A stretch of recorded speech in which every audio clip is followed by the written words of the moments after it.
God's eye view is what happens when Google Earth, OSINT feeds, live maps, AI search, and a command center interface get smashed into one open source repo. And the crazy part is not that it looks cool. The crazy part is that it is actually useful. This is not another AI wrapper where the demo is typing into a chat box and pretending a sidebar changed the world. This is a spatial intelligence app. You open a map, you drop into a real location, you layer in weather traffic, webcams, aircraft, ships, sensors, terrain, street imagery, photos, social context, and AI-generated answers. Then, instead of hunting through 10 different websites, you ask questions about the place you're looking at. What is happening here? What moved? What changed? What route is blocked? What is nearby? What is visible from this point? That is the shift. Most AI tools are still trapped inside text. God's eye view moves AI onto the map, and I think that is a much bigger deal than people are treating it as, because developers keep building assistants that stare at documents, tickets, repos, PDFs, and browser tabs. Useful, yes, but the real world is not a PDF. The real world has coordinates, roads, ports, cameras, aircraft, weather, terrain, buildings, and events.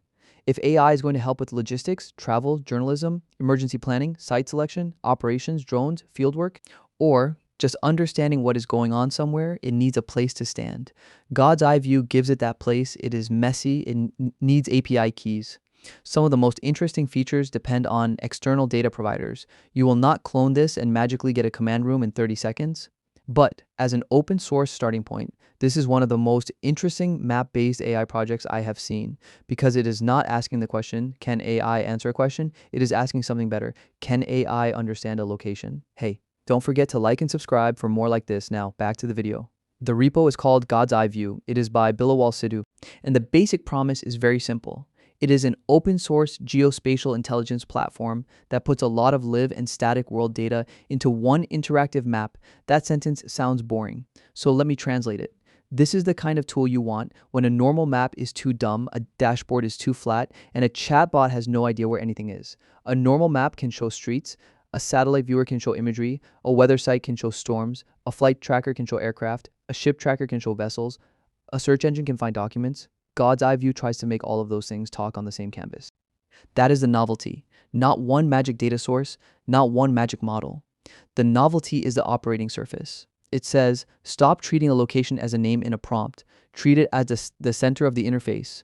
That sounds obvious until you look at how most AI products still work. You ask, what is happening near the port of Los Angeles? Then the assistant gives you a paragraph. Maybe it cites something, maybe it guesses, maybe it completely misses the fact that a port is not one thing. It is terminals, roads, rail lines, bridges, warehouses, gates, neighborhoods, weather, cameras, ships, trucks, schedules, and choke points. A paragraph is the wrong shape for that problem. The right shape is a map with layers, and that is why this repo matters. It is taking the AI assistant out of the floating text box and pinning it to actual geography. For developers, that is interesting because it changes what the app is. You're not building a chatbot anymore, you're building a lens. The first reason God's eye view feels different is that the map is not decoration. In a lot of AI demos, the map is just a background. There's a pin, there's a search bar, there's a chat panel, and underneath it all, the map could be replaced with a screenshot and nothing would really change. That is not what is interesting here. God's eye view treats the map as state. The place you're viewing matters, the zoom level matters, the layers matter, the camera angle matters, the data around the area matters. The interface is built around exploring a specific patch of the world, not asking generic questions about a topic. That is the difference between tell me about Manhattan and show me what is happening around this intersection from this angle with traffic, weather, webcams, satellite-style context, and nearby signals. Those are not the same problem. The first one is an encyclopedia question. The second one is an operating question. And this repo is much more interesting for operating questions. Think about disaster response. You do not want a cheerful paragraph that says there may be flooding in the area. You want to see roads, rivers, terrain, closures, weather cells, population centers, cameras, and possible access routes.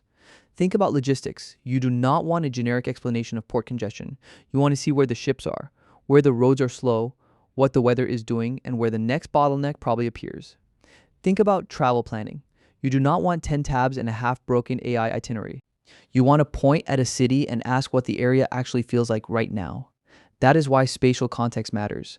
Language models are good at compressing information. Maps are good at preserving relationships. God's eye view puts those two strengths in the same interface, and that is a part I like. It does not try to make the model remember the world. It lets the map hold the world, then uses AI to reason over what you're looking at. The second reason this is useful is the layer model. A single data source is almost never enough. This is where a lot of map apps quietly fail. They give you one beautiful view, but the moment you need a different kind of signal, you leave. Weather means a weather app.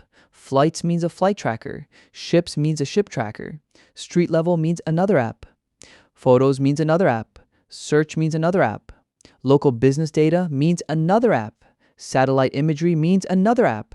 By the end, your understanding of a place is spread across a browser tab landfill. God's eye view is interesting because it tries to collapse that. The repo is built around multiple providers and multiple layers.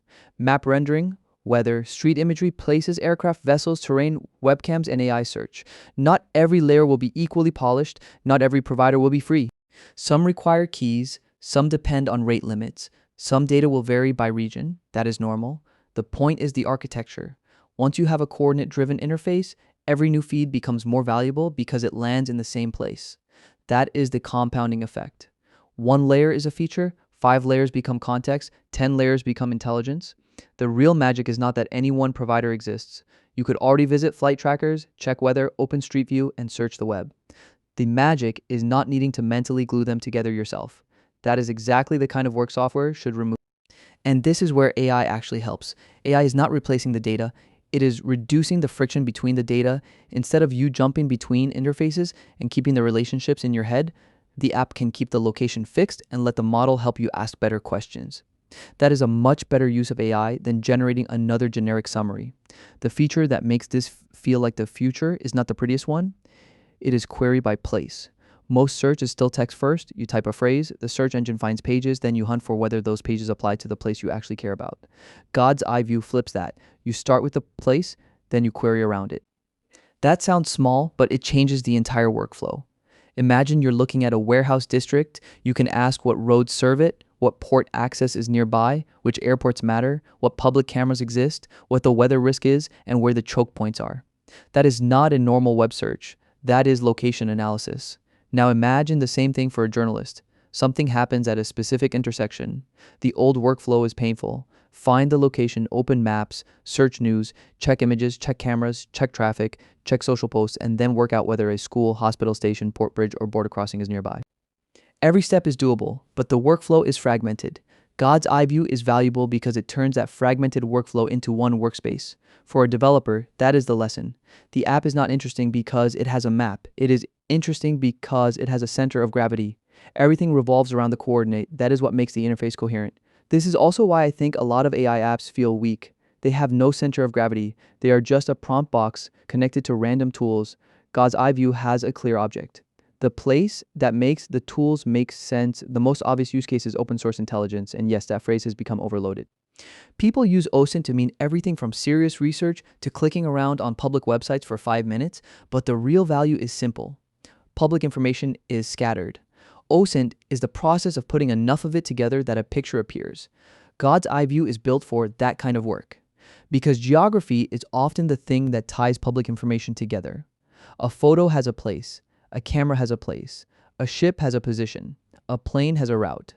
A weather event has a track. A road closure has a location. Once you treat location as the join key, the world gets easier to query. That is the strongest use case.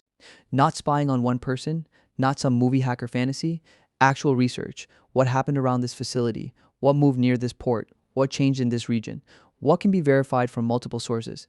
That last question matters because OSINT is not about one source being impressive. It is about overlap. One data point is trivia, 2 independent signals are interesting, 3 signals in the same place start to become useful. That is where a map-based interface wins. It lets you see overlap. A plane path near a weather system, a ship near a port, a webcam facing a road, a cluster of photos around a building. The interface helps your brain do the thing it is good at. Pattern recognition. AI helps with the thing your brain hates. Collecting, summarizing, and bouncing between sources. That is the pairing. And it is much more compelling than another chat app that says it can browse the web. The second real use case is operations. This is where I think God's eye view becomes less like a demo and more like a product idea. If you run anything that touches the physical world, maps matter. Deliveries, events, maintenance crews, field inspections, warehouses, factories, construction sites, drone flights, ports, and support teams. Anything where people, vehicles, weather, roads, and assets move through space. The current generation of AI tools mostly ignores this. They are excellent at writing emails about operations. They are much weaker at seeing operations. That is a huge gap. Because a lot of operational work is not hidden in text, it is hidden in the relationship between place and time. Where's the thing? Where's it going? What is nearby? What can block it? What changed since yesterday? What is the nearest alternative? This is where a spatial AI interface becomes practical. You could imagine a logistics company using a private version with fleet data, road risk, weather, and customer locations. You could imagine a construction team connecting site photos, drone imagery, delivery schedules, and weather. You could imagine a field service team asking which jobs are closest to this crew and which route is likely to get worse in the next hour. That is not science fiction. That is just data integration with a map and an AI layer. The repo is open source. So the interesting part is not only what it does today, the interesting part is how easily the pattern can be copied. Take the interface, swap in your private feeds, add your own internal data. Now the same app becomes a command surface for your specific world. That is why this matters to developers. It is a template for a new class of internal tools. Now, the catch, and the catch is important. God's eye view is open source, but the world is not open source. That is the line to remember. The repo can give you the interface, it can give you the integration pattern, it can give you the geospatial workspace, but a lot of high-quality real-world data still lives behind APIs, accounts, rate limits, licenses, and billing. That is not a failure of the repo. That is the actual shape of geospatial software. Maps cost money. Imagery costs money. Traffic, weather, places, search, AI, ship feeds, and aircraft feeds can all have limits. So when people hear open source, they sometimes imagine free command center. That is not the right expectation. The better expectation is open source control room shell that you can wire to the data you care about. That is still extremely valuable actually. For developers, it might be more valuable because the hardest part of these apps is not drawing a marker on a map. The hard part is building a clean interface where many messy location-based sources can coexist without turning the screen into soup. The repo gives you a pattern for that, and once you have the pattern, you can make choices. Use free sources where they are good enough, pay for the provider that matters. Remove the layers you do not need, add internal data. That is a realistic open source value proposition, not everything for free, everything under your control. And for a lot of teams, control is more important than free. The second catch is that more layers do not automatically mean better intelligence. This is the trap with tools like this. You see a map, icons, feeds, a globe, and AI, and your brain says this must know what is happening, but an interface can look more certain than the data underneath it. That is why the best version of God's eye view is not the one with the most buttons. It is the one that makes source quality obvious. Fresh data should look fresh. Old data should look old. Estimated data should look estimated. AI answers should show what they are based on. That is the difference between a cool demo and a serious tool. And this is where open source can move fast. People can add layers, improve source display, fork it for specific industries, or strip the app down to one workflow and make it much sharper. That is what I want to see. Less everything map, more purpose-built versions, port intelligence, disaster response, drone planning, real estate due diligence, travel intelligence, journalism research. That is where this gets powerful. The developer lesson here is bigger than this repo. The next useful AI apps are not going to be only chatbots. They are going to be domain workspaces where AI is one layer inside a richer interface. Coding agents live in repos. Spreadsheet agents live in cells. Design agents live on canvases. Geospatial agents should live on maps. That sounds obvious, but most products still ignore it. They put every problem into chat because chat is flexible, cheap to prototype, and easy to demo. But chat is not always the best interface. If the problem is spatial, the interface should be spatial. If the problem is operational, the interface should show state. God's eye view is interesting because it respects the shape of the problem. It does not ask you to describe the world from memory. It lets you look at the world and ask from there. That is the pattern developers should steal. Pick the real object of work, build the interface around that object, then add AI as the accelerator. Not the whole product, the accelerator. For God's eye view, the object is the place, everything else hangs off that. That is why the app makes sense. And honestly, that is why it is more interesting than a lot of better funded AI tools. Because many of those tools are still just prompt, response, history, maybe a file upload. God's eye view feels like a different branch. AI as a layer over the world, not AI as a box next to the world. So who should actually care about this repo? If you're a developer, care because it is a strong example of what an AI native interface can look like when it is not just chat. If you build internal tools, care because almost every company has location data they underuse. Customers, warehouses, routes, stores, assets, offices, tickets, jobs, vehicles, vendors, and incidents. Most of that data ends up trapped in tables. Tables are good for accounting.